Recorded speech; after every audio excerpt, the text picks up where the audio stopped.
The name of the chapter is The Adventure of Toto, written by Ruskin Bond. Unfortunately, I could not accompany grandfather on that trip, but he told me about it afterwards.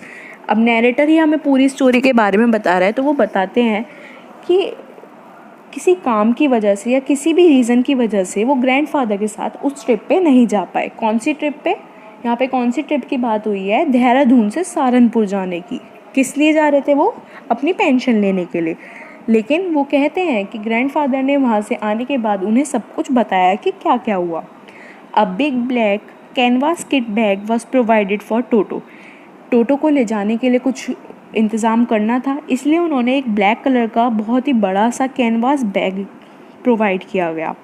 This with some straws at the bottom became his new abode. Abode मतलब रहने की जगह, place to live. तो एक बहुत ही बड़े black colour के canvas bag को नीचे से स्ट्रॉ की हेल्प से स्मूथ किया गया और उसे टोटो का कुछ टाइम के लिए नया घर बना दिया गया। When the bag was closed, there was no escape. और जब टोटो को उसके अंदर रख के बैग को बंद किया गया, बाहर आने की कोई जगह ही नहीं बची। Toto could not get his hands through the opening and the canvas was too strong for him to bite his way through. टोटो अपने हाथ तक बाहर नहीं निकाल पा रहा था और ऐसा भी नहीं था कि वो इजीली बैग को फाड़ सकता था, क्योंकि कैनवास बहुत स्ट्रॉन्ग होता है, उसको फाड़ना इजी नहीं था। His efforts to get out only had the effect of making the bag roll about on the floor or occasionally jump into the air, an exhibition that attracted curious crowd of onlookers on the Dehradun railway platform. तो सिर्फ अब जब वो इतना canvas इतना strong था कि टोटो की उसको फाड़ ही नहीं सकता था, तो उसने क्या सोचा कि अब उसके पास एक ही ऑप्शन बचा था। वो बैग को रोल करता रहा ज़मीन पे और एक एग्जीबिशन का कारण बन गया। एग्जीबिशन क्यों कहा गया है? जब हम कहीं किसी जगह पे खड़े हैं और कुछ बहुत ही अलग सा काम हो रहा है तो सब लोग उसी की तरफ अट्रैक्ट होंगे। तो यहाँ पे वही बताया गया है। जब टोटो ने बाहर आने की कोशिश करी तो क्या हुआ, सभी के सभी लोग वहाँ पे जितने भी लोग थे देहरादून प्लेटफॉर्म पे, रेलवे प्लेटफॉर्म पे, सब लोग उसकी तरफ आकर्षित हुए और उसको ऐसे देखने लगे जैसे कि कोई एग्जीबिशन हो। Toto remained in the bag as far as the Saharanpur. But while grandfather was producing his ticket, the railway turnstile, Toto suddenly poked his head out of the bag and gave the ticket collector a wide grin. Turnstile मतलब rotating door.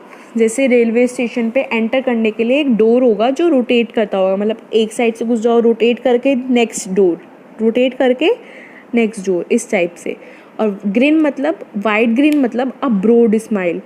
तो आगे क्या होता है, टोटो सहारनपुर तक पहुंचने तक उसी बैग के अंदर रहा, लेकिन जैसे ही वहां पहुंचकर ग्रैंडफादर टिकट का इंतज़ाम कर रहे थे, टोटो ने अपना सिर बैग के बाहर निकाल लिया और टिकट कलेक्टर को एक ब्रॉड स्माइल दी। होता है ना बंदा जैसे घुर्राता है, तो वही सेम।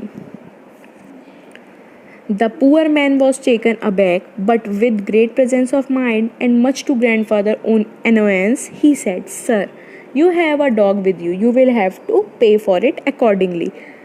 टिकट कलेक्टर एकदम से डर के पीछे को हो गया, लेकिन उसने अपना दिमाग लगाया और ग्रैंडफादर से इरिटेट होते हुए बोला, सर आपको इस डॉग के भी पे करने पड़ेंगे।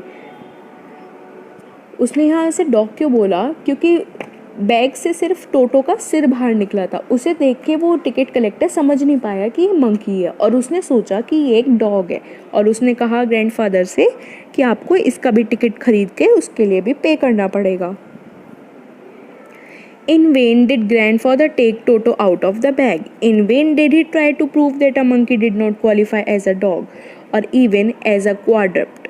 क्वाड्रप्ट मतलब होता है कोई भी एनिमल या कोई भी चीज़ जिसकी 4 लेग्स होती हैं, हैविंग 4 लेग्स। यहाँ पे क्या क्या है कि सब कुछ अब बेकार था। ग्रैंडफादर अगर टोटो को बाहर निकालते और उसे टिकट कलेक्टर को समझाने की कोशिश भी करते कि ये एक डॉग नहीं है, फिर भी वो नहीं समझता। टोटो was classified a dog by the ticket collector and 3 rupees was the sum handed over as his fare. टोटो को उस टिकट कलेक्टर ने एक डॉग ही समझा और लास्ट में उसके टिकट के लिए भी 3 rupees देने पड़े। Then grandfather, just to get his own bag, took from his pocket a fat tortoise and said, "What must I pay for this since you charge for all animals?"